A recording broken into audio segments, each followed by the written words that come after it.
Hello students. So here we are discussing KVPY 2020 SX Physics paper part 2. So let's have a look at question number 9 of part 2.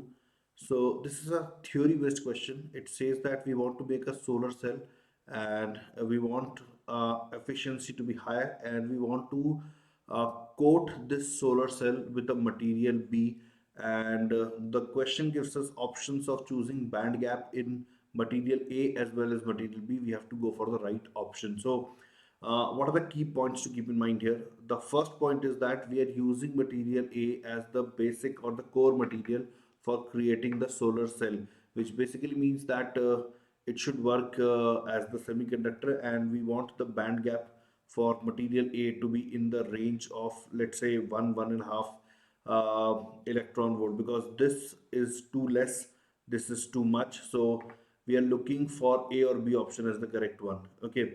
Now, if you don't know this information, which I doubt you would be knowing, because this is something that generally students don't remember, or this is not discussed in the classes when this topic is taught. So going by the logic, or going by you can say the exam approach, what you can do if you're not aware of what to do, see what would be the point of coating a material with another material with similar band gap.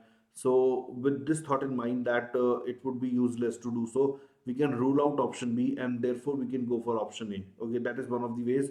The other ways would be to keep in mind that we want to coat a solar cell by an insulating material. We would want to do that, and for that we should go for a high energy gap, and therefore option A should be the correct one. So that is the correct one, guys. So again, theory based question. These questions generally you are able to attempt these questions if you are aware of the theory involved, or the best that you can do is to make some intelligent guess during the exam. So hopefully you understood this one. Thank you for watching. Stay tuned for the next question.